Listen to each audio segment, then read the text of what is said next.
चलो अब इसी पे क्वेश्चन लेते हैं हम लोग।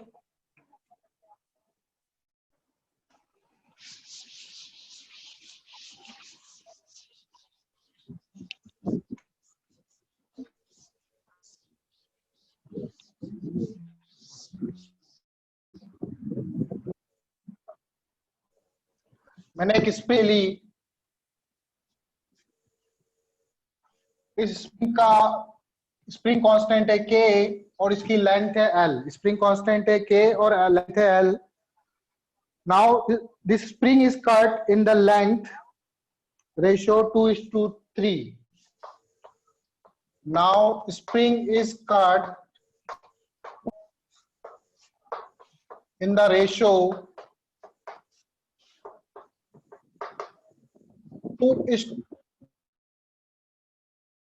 2:3 के रेशियो में मैंने स्प्रिंग को काटा। मुझे बताना है spring constant of the two parts. Spring constant, find spring constant of two parts. Find spring constant of two parts. दो पार्ट बने, उन दो पार्ट्स के क्या क्या स्प्रिंग कांस्टेंट हो गए इन टर्म्स ऑफ के।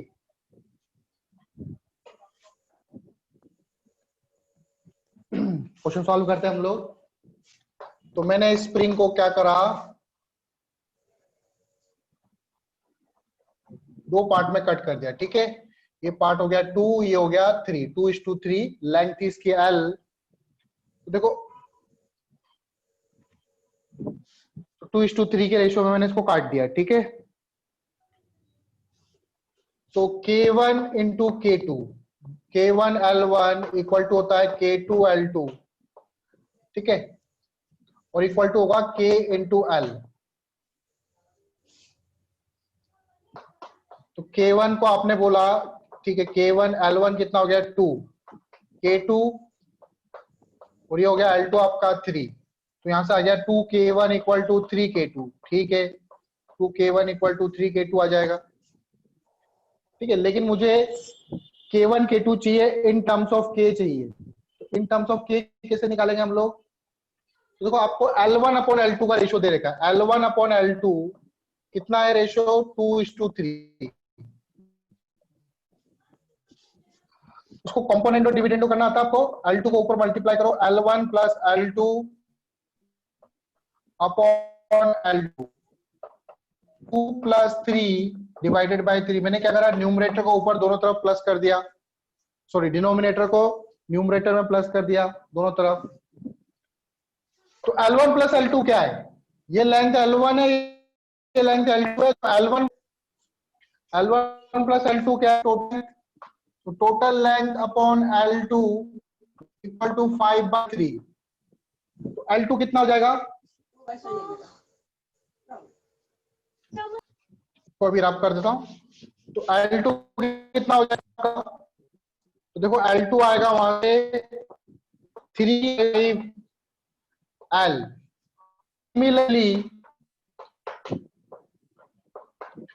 सिमिलरली L1 कितना आएगा आपका? 2/5 इंटू L। सेम ऐसे ही निकाल सकते हैं हम लोग, या फिर आप क्या करो, L माइनस 3L2 L2 भी आपका L1 आ जाएगा।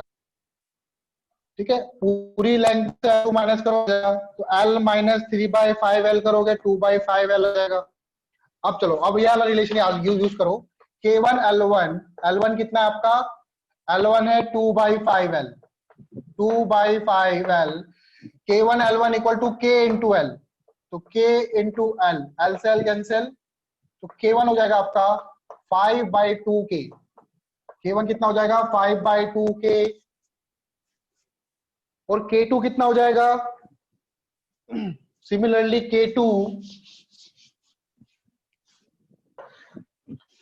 K2 into L2। L2 कितना आया बेटा? L2 आया हमारे पास 3/5L, 3/5L into KL। Again L से L कैंसिल, तो K2 इक्वल टू हो जाएगा 5/3K। तो K1 हो गया आपका 5/2k एंड K2 हो जाएगा 5/3k। Got it? मतलब सीरीज एंड पैरेलल।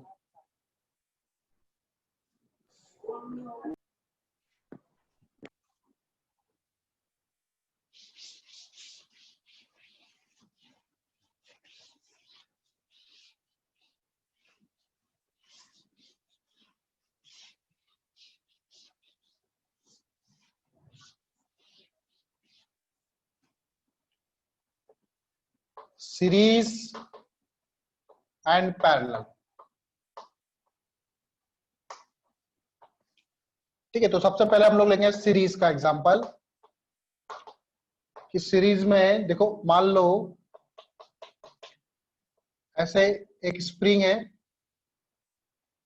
फिर इस स्प्रिंग के बाद मैंने एक दूसरी स्प्रिंग कनेक्ट कर दी, फिर उसके बाद मैंने तीसरी स्प्रिंग कनेक्ट कर दी, और यहाँ पे एक मास को अटैच कर दिया।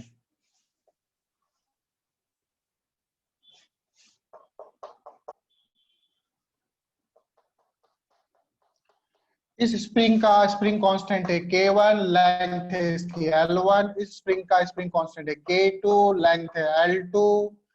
इस स्प्रिंग का स्प्रिंग कांस्टेंट है K3 और इसकी लेंथ है L3। ये मास M ब्लॉक। तो मुझे अब इन तीनों स्प्रिंग को रिप्लेस करके एक ऐसी स्प्रिंग बनानी है जो ये तीनों स्प्रिंग का काम करे। जैसे इसमें हम R इक्विवेलेंट निकालते थे, रेजिस्टेंस इक्विवेलेंट रेजिस्टेंस, उसी तरह से मुझे इसमें इक्विवेलेंट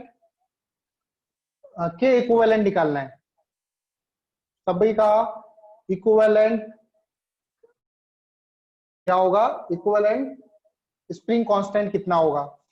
तो देखो, अगर मान लो मैंने इस पे फोर्स लगाया, इस पे फोर्स लगाया F, इसमें टेंशन डेवलप हुई T, इसमें भी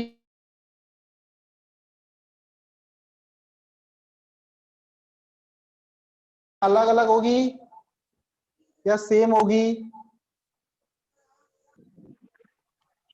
इस वाले ब्लॉक पर F फोर्स लगाऊंगा तो इस वाले पे टेंशन, और इस वाले पे टेंशन, इस वाले पे टेंशन, क्या तीनों में टेंशन अलग अलग होगी या सेम होगी? सर सेम होगी। तीनों में टेंशन सेम होगी। अच्छा, तीनों का एक्सटेंशन अलग अलग होगा या सेम होगा? मान लो ये कुछ लेंथ एक्सटेंड हुआ, क्या ये भी उतनी ही लेंथ एक्सटेंड होगा? जरूरी नहीं क्या है। तीनों में? जरूरी नहीं है। क्या अलग है? अलग अलग होगा। तीनों में फोर्स सेम होगा, तीनों में फोर्स सेम होगा, लेकिन तीनों का एक्सटेंशन क्या होगा? सेम नहीं होगा, अलग होगा। एक्सटेंशन डिफरेंट होगा। ठीक है, तो मान लेते हैं इस वाले में एक्सटेंशन हुआ x1, इस वाले में एक्सटेंशन हुआ x2, इस वाले में एक्सटेंशन हुआ x3। ठीक है, तो नेट एक्सटेंशन कितना होगा? x इक्विवेलेंट कितना होगा? नेट एक्सटेंशन क्या x1 plus x2 plus x3 होगा? Yes sir. तीनों का सम होगा। अब मुझे तीनों को रिप्लेस करके एक ऐसी स्ट्रिंग बनानी है, ऐसी स्प्रिंग जो तीनों का काम करे।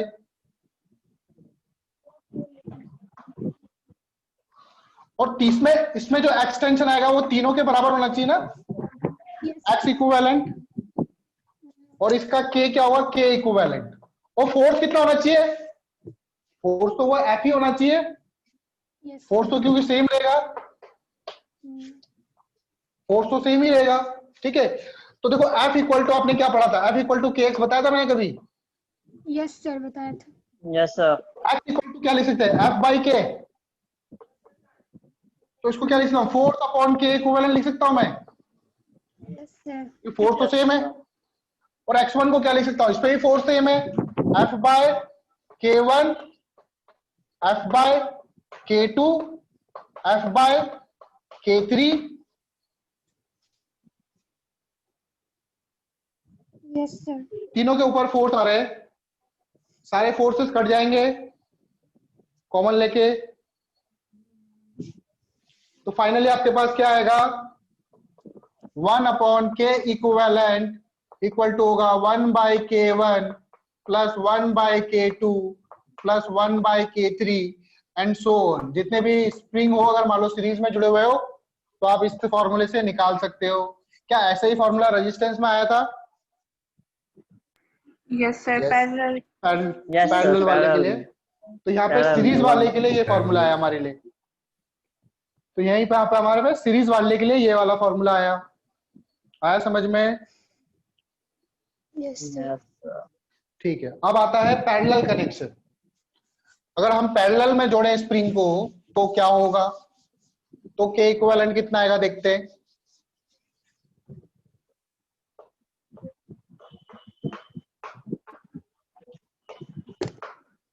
तो पैरेलल में कैसे जोड़ सकते हैं देखो,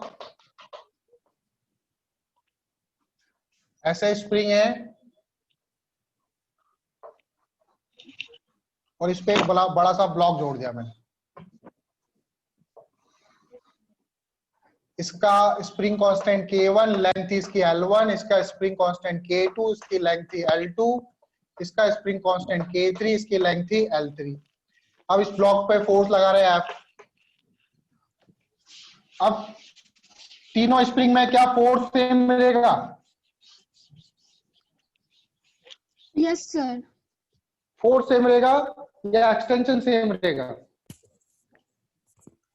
Sir, force different. Extension same. तीनों पहले एक्सटेंशन सेम रहेगा सर।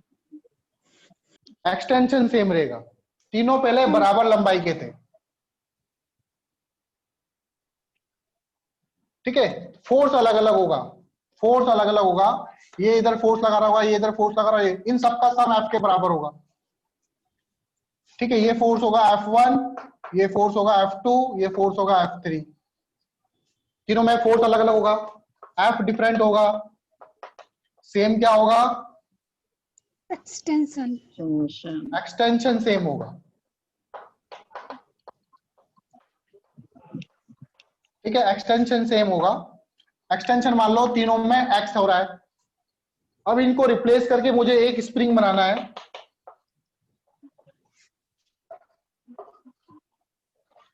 इसका एक्स एक्सटेंशन कितना हो? एक्स ही हो, और फोर्स कितना हो? एफ इक्विवेलेंट, ठीक है। और मास, इधर फोर्स लग रहा है। तो देखो एफ इक्विवेलेंट की वैल्यू क्या F1 plus F2 plus F3 होगी? Yes, sir. तीनों फोर्सेस के बराबर। F इक्विवेलेंट को लिख सकता हूं क्योंकि F इक्वल टू KX, तो इसको लिख सकता हूं K equivalent into X। Extension same है ना। F1 को लिख सकता हूं K1 इंटू X, F2 को लिख सकता हूं K2 इंटू X, F3 को लिख सकता हूं K3 into X। X common आ जाएगा, कट जाएगा X, तो K इक्विवेलेंट आ जाएगा यहां से K1 plus K2 plus K3, And so on. ठीक है। तो सेम एज रेजिस्टेंस, जब रेजिस्टेंस सीरीज में होते हैं तो ये वाला फॉर्मूला लगता है। वैसे ही अगर स्प्रिंग पैरेलल में लगे हो तो आप लगाओगे K equivalent equal to K1 plus K2 plus K3। समझ में आया? चलो टॉपिक डालो अब, कंस्ट्रेंड मोशन।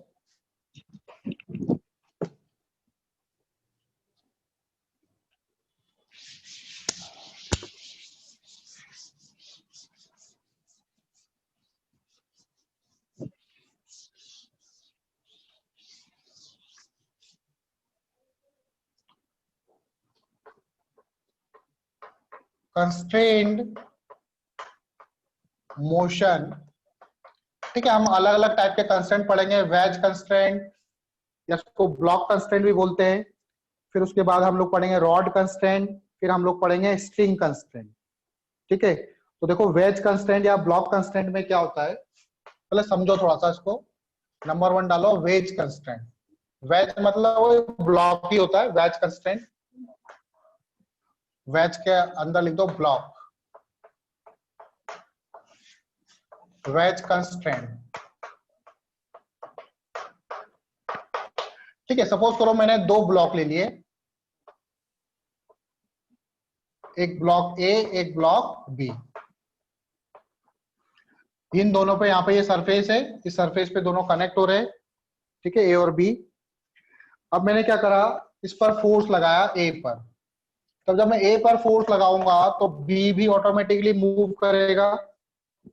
अगर मान लो ए जो है ये ए एक्सीलरेशन से मूव कर रहा है, तो क्या बी भी ए ही एक्सीलरेशन से मूव करेगा इसी डायरेक्शन में, क्योंकि दोनों के दोनों जुड़े हुए, मतलब चिपके हुए नहीं है, लेकिन दोनों कांटेक्ट में।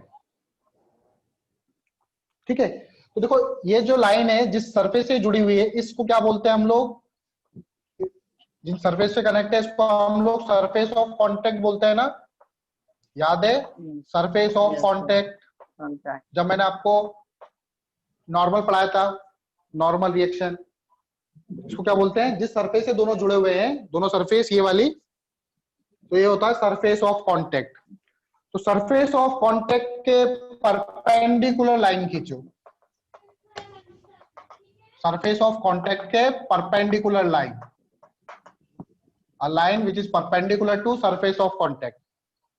ठीक है, तो इस लाइन के अलोंग इसका एक्सीलरेशन भी क्या है, ए, इसका एक्सीलरेशन भी क्या है, इस लाइन के अलोंग दोनों का एक्सीलरेशन ए, तो एक के रेस्पेक्ट में अगर दूसरे का एक्सीलरेशन पूछूं तो क्या होगा,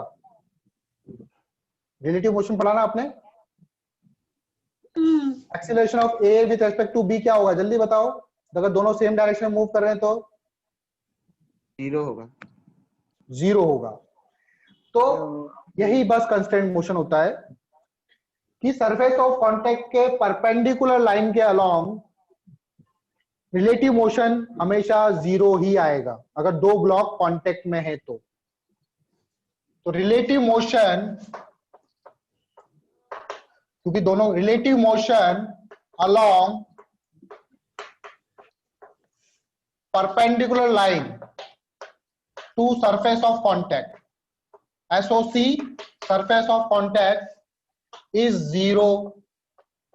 सरफेस ऑफ कांटेक्ट के परपेंडिकुलर लाइन के अलोंग दोनों का रिलेटिव मोशन हमेशा 0 होगा। रिलेटिव वेलोसिटी पूछूं तो रिलेटिव वेलोसिटी भी 0 होगी, रिलेटिव डिस्प्लेसमेंट पूछूं तो रिलेटिव डिस्प्लेसमेंट भी आपका 0 आएगा, रिलेटिव एक्सीलरेशन पूछूं तो रिलेटिव एक्सीलरेशन भी आपका क्या आएगा, 0 ही आएगा।